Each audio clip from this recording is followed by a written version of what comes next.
हमने बचपन में पढ़ा कि मोहम्मद अली जिन्ना बहुत बड़े वकील थे और उस जमाने में शायद उनकी आमदनी 4,000 रुपए पर डे से ज्यादा थी, जो आज भी बहुत बड़ी चीज है। और मोतीलाल नेहरू उससे भी बड़े वकील थे। मैं पूछना चाहता हूं, ये उस जमाने में हजारों रुपए पर डे की आमदनी के लिए पेमेंट कौन करता था? किसी हिंदुस्तानी का मुकदमा लड़ रहे थे क्या? भारत तो बहुत गरीब था, हम तो अकाल और भूखमरी से झेल रहे थे। पेमेंट कौन कर रहा था? अंग्रेजों के मुकदमे लड़ रहे थे ना, इसीलिए तो। और मैं यह भी बताना चाहता हूं, जिसमें अशफाक उल्लाह खां, राम प्रसाद बिस्मिल, चंद्रशेखर आजाद, काकोरी कांड, जो लखनऊ के पास ब्रिटिश सरकार का खजाना क्रांतिकारियों ने लूट लिया था, ब्रिटिश सरकार का वकील कौन था? JN मुल्ला, जगत नारायण मुल्ला, कांग्रेस के नेता खड़े थे ब्रिटिश सरकार की तरफ से कि इनको फीस कौन दे रहा था? उनको सरकारी वकील थे ना, तो सरकार से ही तो फीस ले रहे होंगे। अब मैं एक दो फैक्चुअल बात कहता हूं, वो तो विषय अभी सावरकर जी का माहुरकर जी बताएंगे।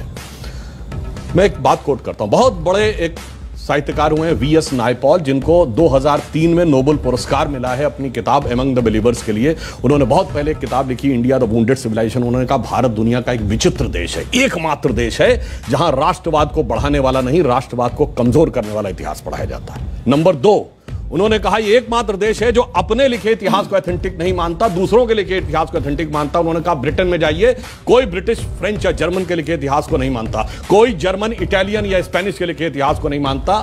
कहा उससे भी बड़ा आश्चर्य यह है कि ये विदेशियों के लिखे इतिहास को ही प्रामाणिक नहीं मानता है, जिन्होंने इस पे हुकूमत की, जो इसके दुश्मन थे, उन दुश्मनों के लिखे हुए इतिहास को प्रामाणिक मानता है। कहता इससे बड़ा दुर्भाग्य किसी देश का नहीं हो सकता। अब मैं बताता हूं उसमें हुआ क्या। एक और उदाहरण बता रहा हूं। सारे एक सवाल ये है, क्या सिलेक्टिवली भारतीय हीरो को दबाया गया? हाँ, मैं उसके 2 उदाहरण फैक्ट बता रहा हूं। मैं दर्शकों से कह रहा हूं, जाइए चेक करिए। एक KGB के जासूस था जिसका नाम था यूरी बेजनेव, जो भारत में पत्रकार बनकर 70 के दशक में रहता था। उसके संस्मरण पढ़िए। उसने लिखा, हमें एजेंडा दिया गया था कि भारत की संस्कृति को कैसे तबाह करना है और उसके लिए हम क्या क्या कर रहे थे। जो बात इन्होंने कहा कि नूरुल हसन साहब बने तो उसके बाद क्या हुआ वो छोड़िए। अब मैं एक उदाहरण बताता हूं। महमूद गजनी ने सोमनाथ का मंदिर तोड़ा। जवाहरलाल नेहरू ने डिस्कवरी ऑफ इंडिया में पेज नंबर 235 पे यह लिखा कि वो तो एक योद्धा था, उसका धर्म से कोई लेना देना नहीं था, उसने जो लूटपाट की है वो अपने किंगडम को इनरिच करने के लिए की है। जबकि हकीकत यह है कि खुद महमूद गजनवी के साथ आए हुए उसके राइटर उतबी उसने अपनी किताब तारिकुल यामनी में लिखा है कि जब उसने मंदिर पे कब्जा कर लिया और उसके पास राजा और पुजारी पहुंचे कि ये शिवलिंग मत तोड़िए, इसके लिए हम 1 करोड़ स्वर्ण मुद्राएं देने को तैयार हैं, और उसके सलाहकार गए तो जानते क्या जवाब दिया महमूद गजनी ने?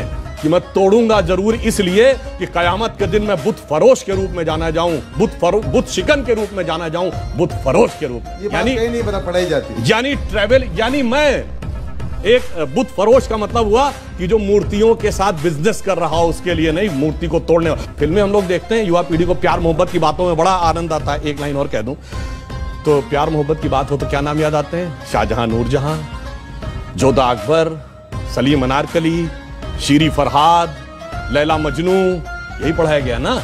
जबकि एक मुगल बादशाह बताइए जिसकी 1 दर्जन से कम ऑफिशियल बीवियां रही, और एक भी बादशाह बताइए ऐसा कैसा प्यार था तो 10-10 के साथ हो जाता था। स्त्री के प्रति समर्पित निष्ठावान प्रेम का प्रतीक 3 पीढ़ियों से हमारे दिमाग में ऐसे भर दिया गया कि बच्चे से पूछिए तो उसे यही याद आता है। इसे कहते हैं एजेंडा। और एजेंडा सिर्फ एक तरफ नहीं था। इंडिया गेट के सर्किल पे घूम जाइए, बाबर रोड, हुमायूं रोड, अकबर, वो सब तो अलग है। आपको मान सिंह रोड भी मिल जाएगी, मगर राणा प्रताप रोड नहीं मिलेगी।